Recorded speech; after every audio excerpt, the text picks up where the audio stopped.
Hello, good evening. कैसे हैं आप लोग? I hope you all must be doing well. आप सब लोग बहुत अच्छे होंगे, ये मुझे उम्मीद है। आप सब लोग अच्छे से मेहनत कर रहे होंगे। तो सबसे पहले आप लोगों को मैं आज नवरात्रि की ढेर सारी शुभकामनाएं आप लोगों को देता हूं, और साथ ही साथ कल जो है एक बहुत ही बड़ा पर्व है ईद का, तो उसकी भी शुभकामनाएं आपको एडवांस में मैं अभी से प्रेषित कर रहा हूं।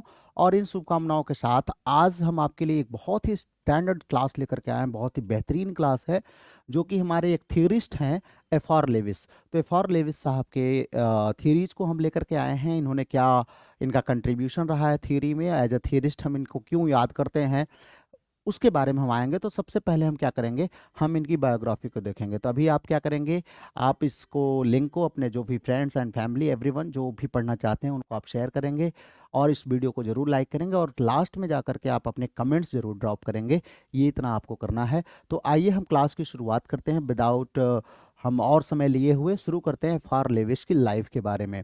तो फार लेविस का अगर पूरा नाम आपसे एग्जाम में आ जाए पूछने के लिए, तो आपको पता होना चाहिए कि इनका पूरा नाम क्या है। तो इस फुल नेम इज, इनका पूरा नाम है फ्रैंक रेमंड लेविस ना, एफ आर लेविस। तो आप ये ध्यान रखेंगे, फ्रैंक रेमंड लेविस इनका पूरा नाम है, फ्रैंक रेमंड लेविस। ठीक, तो ये ध्यान रखिएगा। पहला क्वेश्चन तो ये हो गया। बॉर्न ऑन 14 जुलाई 1895 को इनका जन्म हुआ था। कहाँ पर? इंग्लैंड में, कैम्ब्रिज इंग्लैंड में इनका जन्म हुआ था। डाइड 14 अप्रैल 1978, कैम्ब्रिज इंग्लैंड में ही इनकी डेथ हुई थी। चलिए, नेशनैलिटी तो इंग्लैंड के थे, ब्रिटिश इनकी नेशनैलिटी है। इंग्लिश इन्होंने पढ़ा है इमैनुअल कॉलेज में, ध्यान रखिएगा, यूनिवर्सिटी ऑफ कैम्ब्रिज में, वहीं से इन्होंने अपनी एजुकेशन ली है। तो ये तो इनका छोटा सा फैक्ट था। हम इनके एकेडमिक कैरियर के बारे में देख लेते हैं कि इन्होंने कहाँ कहाँ काम किया, इनका एकेडमिक कैरियर क्या है। तो आइए इसके बारे में देख लेते हैं। तो इन्होंने as a literary critic and professor university of Cambridge में काम किया। ठीक है, ये ध्यान रखिएगा, ये बहुत ही इंपॉर्टेंट है। एक स्क्रूटनी जनरल आई थी, उसके फाउंडर यही है। ध्यान रखिए, बहुत बार ये एग्जामिनेशन में क्वेश्चन आया है। This is really very important question, चाहे वो आपके मास्टर्स के एग्जाम हो, TGT PGT net JRF level में, ये काफ़ी फेमस आपका लिए क्वेश्चन बनता है, जहाँ से अक्सर क्वेश्चन घुमा फिरा के आपसे पूछ लेता है स्क्रूटनी जनरल से संबंधित कौन है। तो आपको ध्यान रखना चाहिए, एफ आर लेविस इसके फाउंडर थे। ठीक है, अब major figure in English literary criticism, English literary criticism के भाई मेजर फिगर तो हैं इनकी, आगे अभी थ्योरीज आप पढ़ेंगे तो आपको पता चल ही जाएगा। और न्यू क्रिटिसिज्म मूवमेंट के हैं, ध्यान रखिएगा, न्यू क्रिटिसिज्म जो है इसके जो है एक काफ़ी फेमस लिटरेरी फिगर हैं। अब इनके ऊपर जो इन्फ्लुएंसेस हैं तो अर्नाल्ड साहब के हैं। न्यू क्रिटिसिज्म है तो टी एस इलियट से भाई प्रभावित होंगे ही, आई ए रिचर्ड्स के से भी प्रभावित हैं।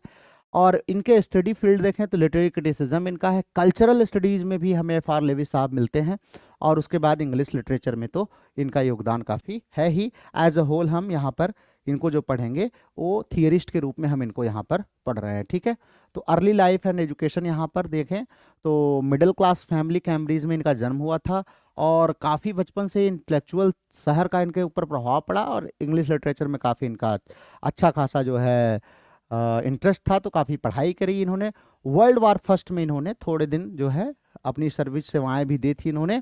उसके बाद इन्होंने अपना डॉक्टरल जो है डिजर्टेशन कंप्लीट किया है। ध्यान रखिएगा, ये भी एक इम्पॉर्टेंट है।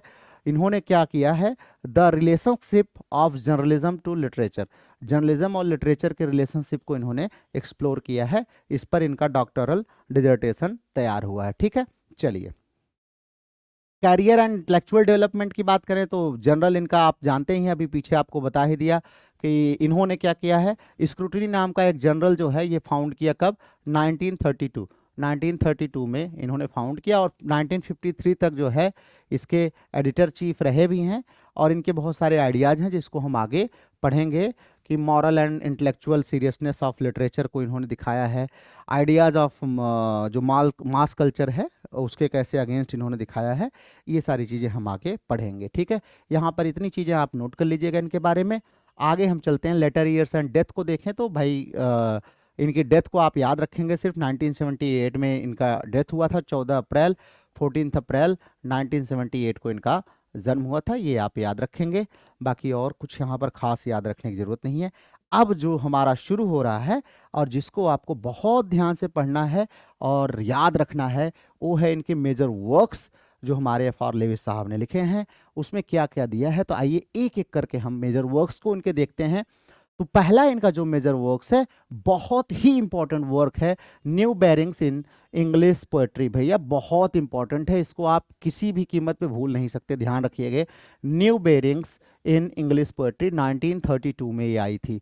अब इसमें इन्होंने की कंट्रीब्यूशन क्या अपना दिया है, तो इस बुक में एनालाइज करते हैं the significance of modernist poet. Modernist poet का सिग्निफिकेंस क्या है, स्पेशली किसको, टी.एस. इलियट, एजरा पाउंड और जी.एम. हॉपकिंस। तो ध्यान रखिएगा, तीन लोगों का नाम यहाँ पर आ रहा है। हमारे एजरा साहब हैं, और कौन है, इलियट साहब हैं, और कौन है, हॉपकिंस साहब है ना। ये तीनों काफ़ी फेमस जो है पोएट हैं, आप सब जानते ही होंगे, इनका नाम तो सुना ही होगा आप लोगों ने, इन सब का नाम सुना होगा। टी.एस. इलियट को वेस्टलैंड के लिए हम जानते हैं, बहुत सारी रचनाएं हैं लेकिन वेस्टलैंड के लिए जानते हैं। एजरा को आप जानते हैं, इमेजिस्ट के फाउंडर थे एजरा साहब, और हॉपकिंस कर्टल सॉनेट्स के लिए फेमस हैं, आप जानते ही होंगे। तो इनको इन्होंने इनके कंट्रीब्यूशंस को इसमें एनालाइज किया है new bearings of the English poetry में। He argued that poetry should be intellectually and morally serious। ये कहते हैं कि पोएट्री को इंटेलेक्चुअली और मॉरली सीरियस पोएट्री होनी चाहिए, बहुत ज़्यादा जो है बकवास नहीं होनी चाहिए। इन्होंने इन्फ्लुएंस किसने किया, इस बुक ने किसको इन्फ्लुएंस किया, तो मॉडर्निस्ट पोएट्री जिसकी थी उसको इसने काफ़ी इन्फ्लुएंस किया है। तो new bearings in English poetry 1932, ये आप ध्यान रखेंगे, ये बहुत ही इनकी इंपॉर्टेंट बुक है। ठीक है बच्चों, आगे चलते हैं। अगली इनकी जो बुक है हमारे पास, इनकी सेकंड बुक आपके स्क्रीन पर है, ये है रीवैल्यूएशन। ध्यान रखिएगा, revaluation, tradition and development in English poetry. English poetry में ट्रेडिशन और डेवलपमेंट क्या है, 1936 में ये इनकी बुक आई थी। इसमें क्या इन्होंने किया है, he reassesses the English poetic tradition. जितने भी इंग्लिश पोएटिक ट्रेडिशन है ना, उनको फिर से रीअसेस करते हैं। रीअसेस करने के बाद emphasises the need for deep moral and intellectual engagement with text. कहते हैं हमें टेक्स्ट में ज़्यादा मॉरल और इंटेलेक्चुअल होने की ज़रूरत है, उसी की पूरी स्टडी इन्होंने यहाँ पर किया हुआ है। किसमें, रीवैल्यूएशन, फिर से पूरा जितनी है लिटरेचर, कहते हैं उसको रीवैल्यूएट करना है, रीअसेस करना है, और रीअसेस करके जो पोएटिक ट्रेडिशंस हमारे हैं उनको फिर से एक नई दिशा देनी है। इन्होंने क्या किया, help define the literary canon by prioritising poets like John Donne over more traditionally celebrated figures. तो कह रहे हैं इन्होंने क्या किया है, जब रीअसेस किया तो जॉन डन जैसे पोएट को और जो ट्रेडिशनली सेलिब्रेटेड पोएट्स हैं उनके काफ़ी ऊपर ला के रख दिया। मतलब माइनर पोएट्स को ऊपर कर देते हैं, कहने का मतलब माइनर नहीं, इनका कहने का मतलब जब आप रीएक्सेस करेंगे ना, वैसे भी अगर हिस्ट्री को हम रीएक्सेस करें तो बहुत सारे ऐसे फिगर्स हैं जो छिपे हुए हैं, वो बाहर निकल के आएंगे और जो फेमस है उनसे कहीं ज़्यादा अच्छे होंगे। तो इन्होंने ऐसे कुछ काम यहाँ पर किया है।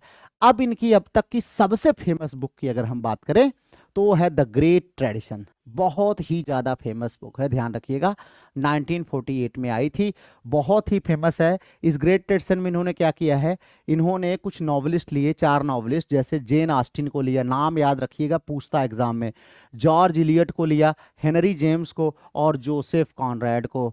और इनको क्या बताया है, ध्यान रखना, pillars of the English novel, ध्यान रखिएगा, इनको pillars of the English novel कहा है। चारों नाम याद रखना, ऑस्टिन है हमारे, और कौन है, इलियट है, जॉर्ज इलियट, ध्यान रखना ये नॉवलिस्ट हैं मैडम जो है। और उसके बाद हेनरी जेम्स हमारे हो गए, और उसके बाद हमारे Joseph Conrad.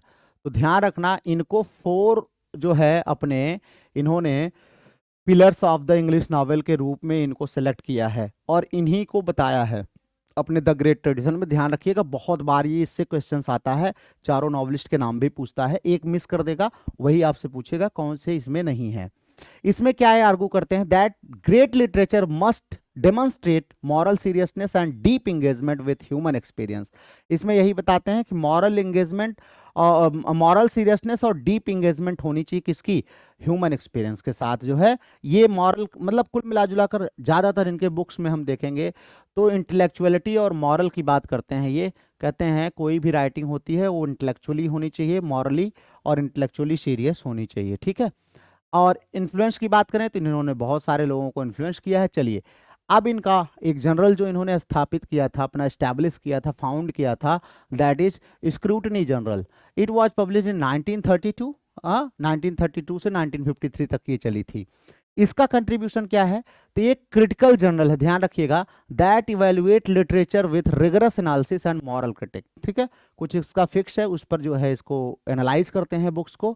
Provided a platform for some of the most influential literary debates of the 20th century. बहुत सारे लिटरेरी डिबेट्स इस प्लेटफॉर्म पर हुए हैं, अर्थात इस जर्नल में हुए हैं। तो फिलहाल इसमें जो है जैसे रेमंड विलियम जैसे क्रिटिक जो हैं, ये लोग काफ़ी इससे प्रभावित हुए थे। ठीक है, तो ये आप याद रखेंगे, स्क्रूटनी इनकी जनरल है। उसके बाद इनका पांचवा कंट्रीब्यूशन देखें तो क्या है? English literature in our time and the university. इन्होंने एक रचना लिखी, English literature in our time and the university, 1969 में ये आई थी। आइए इसको देख लेते हैं। इसमें इन्होंने क्या किया है? In this he criticise the decline of serious literary study in universities. कह रहे हैं यूनिवर्सिटीज में जो सीरियस लिटरेरी स्टडीज है ना, कैसे धीरे धीरे इसका पतन होता जा रहा है, डिक्लाइन होता जा रहा है, उस पर ये विचार करते हैं। दूसरा, advocated for a curriculum centred on close reading and moral engagement with literature. और कहते हैं एक ऐसा करिकुलम डेवलप किया जाए जो क्लोज रीडिंग को बढ़ावा दे और मॉरल एंगेजमेंट को लिटरेचर में ले आए। ये ध्यान रखना है, इसकी तरफ इनका ज़्यादा फोकस रहता है। ठीक है, तो ये आप याद रखेंगे, English literature in our time and the university करके इनकी एक रचना थी। अब आइए हम इनकी कुछ की थियरीज हैं, हम इन की थियरीज को देख लेते हैं, क्या क्या इनकी थियरीज है बच्चों। तो आइए बहुत देर नहीं करते हैं, हम इनकी की थियरीज को देखते हैं। तो की थियरीज एंड कॉन्सेप्ट्स हैं डेवलप्ड बाय F.R. लेविस। ठीक है, आइए देखते हैं क्या क्या है इनका। द फर्स्ट वी हैव, इन्होंने जो टर्म दिया है द ग्रेट ट्रेडिशन। आपसे पूछता है कि द ग्रेट ट्रेडिशन किसने दिया है? तो F.R. लेविस साहब ने दिया, उनकी बुक ही है, 1948 में आई थी। चलिए इसकी डिफिनीशन क्या है? कह रहे हैं, a concept in which Leavis identified a lineage of English novelist whose work he deemed essential.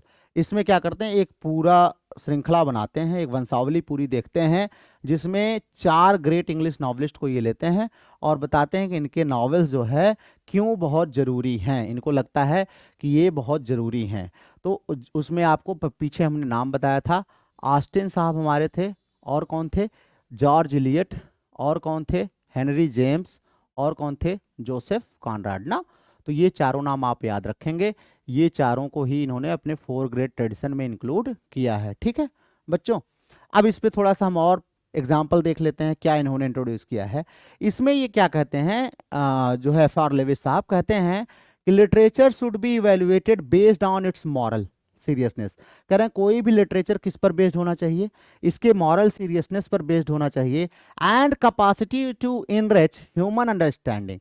और ह्यूमन अंडरस्टैंडिंग को कितना बढ़ा सकता है, इस कैपेसिटी पर निर्भर करना चाहिए कि वो कितनी अच्छी बुक है, ये कह रहे हैं। दूसरा, his great tradition included Jane Austen, George Eliot, Henry James and Joseph Conrad. लेकिन ध्यान रखना, किसको एक्सक्लूड कर दिया? वाइल एक्सक्लूडिंग ऑथर्स ही कंसीडर्ड लेसर। इन्होंने कम आंका है किसको? चार्ल्स डिकिंस को। हालांकि बाद में जो है इन्होंने रिवाइज किया था अपना व्यू जो है डिकिंस के ऊपर, लेकिन उस बुक में स्पेशली इन्होंने डिकिंस को जो है वो कम आंका है, अर्थात उनको कम वैल्यू दिया है। Leavis praise George Eliot's Middlemarch. ध्यान रखना, बहुत बार क्वेश्चन आया, जॉर्ज इलियट की मिडिल मार्च की बहुत तारीफ करते हैं, किस लिए? For its moral depth and complex portrayal of human relationship. इसमें क्या है, जो है काफ़ी ह्यूमन रिलेशनशिप को, कॉम्प्लेक्सिटी को ह्यूमन रिलेशनशिप के, और उसके डेप्थ को दिखाया इन्होंने, मॉरल डेप्थ को दिखाया है। तो इससे काफ़ी प्रभावित थे हमारे F.R. लेविस साहब। तो मिडिल मार्च ध्यान रखिएगा, इससे काफ़ी प्रभावित थे। नाउ द सेकंड टर्म है moral seriousness in literature. Moral seriousness क्या है लिटरेचर में? ये बिलीव कि literature should engage deeply with ethical and philosophical questions. इनका मानना था कि लिटरेचर क्या होना चाहिए, ज़्यादातर इथिकल और फिलोसफिकल क्वेश्चन से रिलेटेड होना चाहिए। इसी को इन्होंने कहा मॉरल सीरियसनेस। क्या होनी चाहिए? मॉरल सीरियसनेस होनी चाहिए। लेविस का कहना है literature should not merely entertain. Literature केवल इंटरटेन के लिए नहीं होना चाहिए, but should elevate the readers moral and intellectual awareness.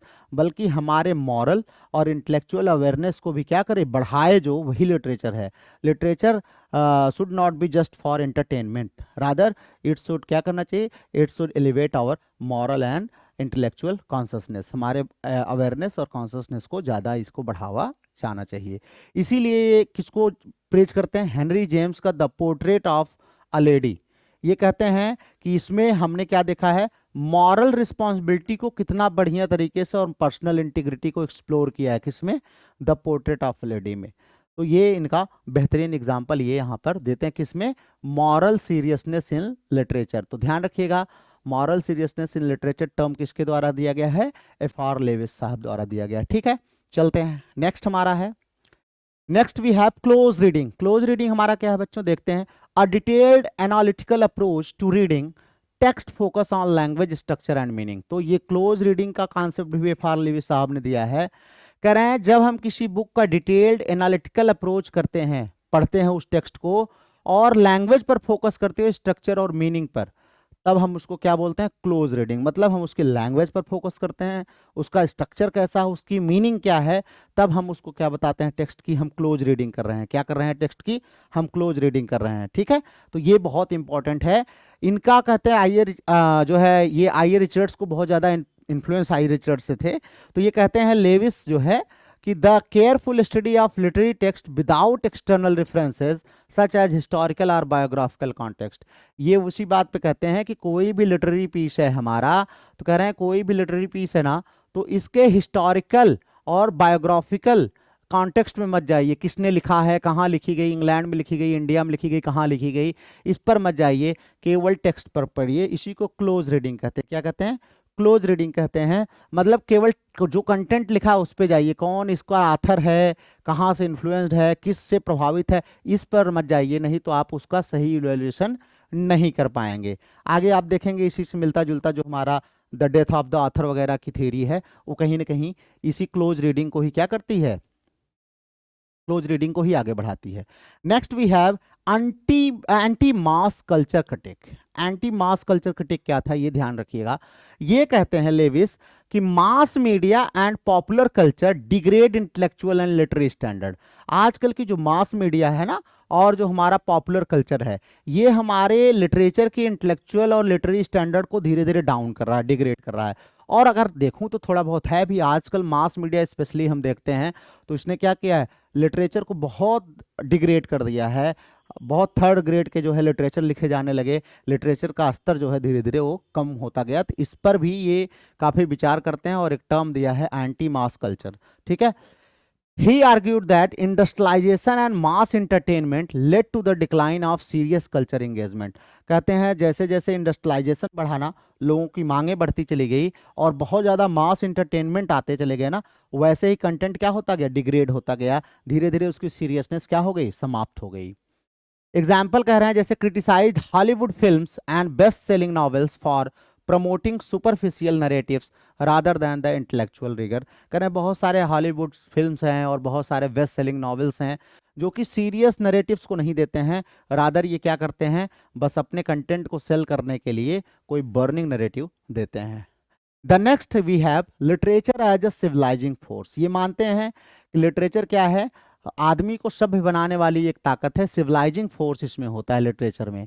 ये कहते हैं कि जितने भी ग्रेट लिटरेचर है ना, ये क्या करते हैं, रिफाइंस ह्यूमन सेंसिबिलिटी, ये मानव सेंसिबिलिटी, ह्यूमन सेंसिबिलिटी को रिफाइन करते हैं और सेप्स इथिकल अंडरस्टैंडिंग। और हमारे अंदर जो इथिक होता है ना, इसकी अंडरस्टैंडिंग को डेवलप कौन करता है, लिटरेचर। और इसी को कहा है कि literature as a civilising force, कि लिटरेचर के अंदर क्या होता है, सिविलाइजिंग फोर्स होता है। ठीक है, चलिए डिटेल्ड एक्सप्लेनेशन इसका देखें तो कह रहे हैं इनका मानना है कि जो भी लिटरेरी स्टडी होनी चाहिए should be central to education, वो एजुकेशन बेस्ड होनी चाहिए। And they foster deep critical thinking and moral responsibility. वो स्टूडेंट के अंदर, रीडर के अंदर क्या करें, क्रिटिकल थिंकिंग को पैदा करें और मॉरल रिस्पॉन्सिबिलिटी को पैदा करें। हर एक टेस्ट इस हिसाब से लिखा जाना चाहिए, ये हमारे F.R. लेविस साहब का कहना है। ठीक है, चलिए एग्जाम्पल देखते हैं। तो कहते हैं he argued that reading Joseph Conrad's Heart of Darkness. अगर आप जोसेफ कॉनरैड की हार्ट ऑफ डार्कनेस पढ़ेंगे, हमने हमें प्रीवियस वाले सेक्शन में पढ़ाया हुआ, आप पढ़ लीजिएगा, तो forces readers to confront human nature and imperialism. तो इसमें हमें क्या करते हैं, सोचने पर मजबूर करते हैं। क्या, ह्यूमन नेचर और एम्परलिज्म में जो कन्फ्रंटेशन होता है उस पर सोचने पर हमें मजबूर करते हैं। कौन, हमारे जो है ये literature as a civilising force जब हम देखते हैं। ठीक है, अब इनका लिटरेरी कंट्रीब्यूशंस देख लेते हैं, लिटरेरी क्रिटिसिज्म में क्या है। तो इन्होंने क्या किया, he reinforces the study of English literature, English literature की स्टडी को काफ़ी आगे इन्होंने बढ़ाया है, जिसमें लिटरेरी एनालिसिस और मॉरल एंगेजमेंट को थोड़ा सा प्रायोरिटी देते हैं। दूसरा, डिफाइनिंग द लिटरेरी कैनन, इन्होंने लिटरेरी कैनन को डिफाइन किया, ग्रेट ट्रेडिशन नाम से एक इन्होंने शब्द दिया, जिसमें क्या किया, इंग्लिश लिटरेचर को बताया कि ये सबसे ज़्यादा इन्फ्लुएंशियल है, हमारी हर एक ब्रांच ऑफ नॉलेज में इंग्लिश लिटरेचर को ज़्यादा सुपीरियर इन्होंने बताया है। क्रिटिक ऑफ मास कल्चर, अभी आपको बताया कि जो मास मीडिया का कल्चर है, कमर्शलाइजेशन है, इंडस्ट्रियलाइजेशन है, उसकी काफ़ी सारी आलोचना करते हैं, कहते हैं कि हमारा सीरियस लिटरेचर जो कल्चर है ना, इन्हीं की वजह से बर्बाद हो रहा है, तो उसको काफ़ी क्रिटिसाइज करते हैं। प्रमोटिंग क्लोज रीडिंग, हमने आपको बताया ना, फॉर्म, टेक्स्ट, स्ट्रक्चर, इन सब पर ज़्यादा फोकस करते हैं, मीनिंग पर कहते हैं क्लोज रीडिंग की जानी चाहिए, जैसे हमारे न्यू क्रिटिक्स करते हैं ना, उनके हिसाब से कहते हैं टेक्सचुअल एनालिसिस जो है होनी चाहिए। इम्पैक्ट ऑन फ्यूचर क्रिटिक्स, तो बहुत सारे हैं, रेमंड विलियम्स हैं, टेरी ईगल्टन हैं, ये सब इनसे बहुत ज़्यादा प्रभावित हुए हैं। कंक्लूजन में यहाँ पर हम देखेंगे तो आज भी F.R. Leavis is one of the most influential critic in English literature and he is one of the theorist. तो इनके मॉरल सीरियसनेस और इन सब का जो थियरी है, ये आपको मास कल्चर, एंटी मास कल्चर वाला जो इनका एक क्रिटिक है, उसको आप देख लीजिएगा। तो ये 5-6 इनके पॉइंट हैं, और इनकी एक बुक जो हमने 4-5 बुक आपको बताई, the new bearings in English poetry 1932 में, और द 4 ग्रेट ट्रेडिशन 1948 में, ये दोनों तो बहुत इंपॉर्टेंट हैं, इनको आप ज़रूर याद कर लीजिएगा। बाकी 2-3 और इनकी जो किताबें हैं उनको भी आप याद कर लीजिएगा। तो यहाँ पे आकर के हमारे F.R. लेविस साहब ख़त्म होते हैं। तो अब आप इस वीडियो को पूरा एक बार 2 बार ध्यान से देखेंगे, सारी चीज़ें नोट करके अपने नोट्स बनाएंगे और इनको लर्न कर लेंगे। अब हम अगले वीडियो में आपसे एक नए थियरिस्ट के साथ मिलेंगे, तब तक you keep revising and keep watching the video, share it and drop your comments, आप लोग कमेंट जरूर ड्रॉप किया करिए, सो दैट क्या है, तो उससे एनरिच हमारी रिच बढ़ती है। ओके, तो see you again in the next video with the new theorist in that video. तो till then take care of your self, see you again tomorrow or in the next video. Till then, keep studying and keep watching my videos. Thank you very much.